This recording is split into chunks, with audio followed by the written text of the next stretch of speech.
नमस्ते दोस्तों, आज मैं बताने जा रही हूँ जितिया पर्व में जीवुतवाहन की पूजा क्यों करते हैं। एक बार नैमिषारण्य के निवासी ऋषियों ने संसार के कल्याणार्थ सूत जी से पूछा, हे सूत, कराल कलिकाल में लोगों के बालक किस तरह दीर्घायु होंगे, सो कहिए। सूत जी बोले, जब द्वापर का अंत और कलयुग का आरंभ था, उसी समय बहुत सी शोकाकुल स्त्रियों ने आपस में सलाह की कि क्या इस कली में माता के जीवित रहते पुत्र मर जाएंगे। जब वे आपस में कुछ निर्णय नहीं कर सकी, तब गौतम जी के पास पूछने के लिए गई। जब उनके पास पहुंची तो उस समय गौतम जी आनंद के साथ बैठे थे। उनके सामने जाकर उन्होंने मस्तक झुकाकर प्रणाम किया। तदंतर स्त्रियों ने पूछा, हे प्रभु, इस कलयुग में लोगों के पुत्र किस तरह जीवित रहेंगे, इसके लिए कोई व्रत या तप हो सो कृपा करके बताइए। इस तरह उनकी बात सुनकर गौतम जी बोले, आपसे मैं वही बात कहूँगा जो मैंने पहले से सुन रखी है। गौतम जी ने कहा, जब महाभारत युग का अंत हो गया और द्रोण पुत्र अश्वत्थामा के द्वारा अपने बेटे को मारा देखकर सब पांडव बड़े दुखी हुए, सो पुत्र के शोक से व्याकुल होकर द्रौपदी अपनी सखियों के साथ ब्राह्मण श्रेष्ठ धौम्य के पास गई और उसने धौम्य से कहा, हे विपेंद्र, कौन सा उपाय करने से बच्चे दीर्घायु हो सकते हैं, कृपया करके ठीक ठीक कहिए। धौम्य बोले, सतयुग में सत्य वचन बोलने वाला, सत्याचरण करने वाला समदर्शी जीमूतवाहन नामक एक राजा था। एक बार वह अपनी स्त्री के साथ अपनी ससुराल गया और वहीं रहने लगा। एक दिन आधी रात के समय पुत्र के शोक में व्याकुल कोई स्त्री रोने लगी, क्योंकि वह अपने बेटे के दर्शन से निराश हो चुकी थी। उसका पुत्र मर चुका था। वह रोती हुई कहती थी, हाय मुझ बूढ़ी माता के सामने मेरा बेटा मारा जा रहा है।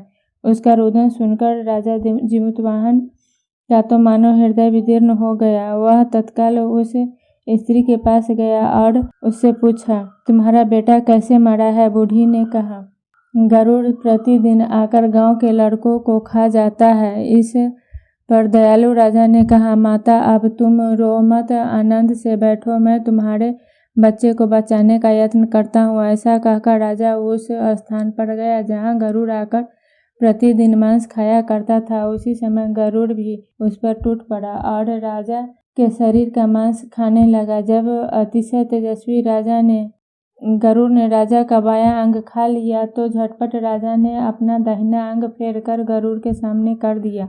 यह देखकर गरुड़ जी ने कहा, देव योनियों में तुम कौन हो? तुम मनुष्य तो नहीं जान पड़ते। अच्छा, अपना जन्म और कुल बताओ। पीड़ा से व्याकुल मन वाले राजा ने कहा, हे पक्षीराज, इस तरह के प्रश्न करना व्यर्थ है। तुम अपनी इच्छा भर मेरा मांस खाओ। यह सुनकर गरुड़ रुक गए और बड़े आदर से राजा के जन्म और कुल की बात पूछने लगे। राजा ने कहा, मेरी माता का नाम है साव्य और मेरे पिता का नाम शालिवाहन है। सूर्यवंश में मेरा जन्म हुआ है और जीमूतवाहन मेरा नाम है।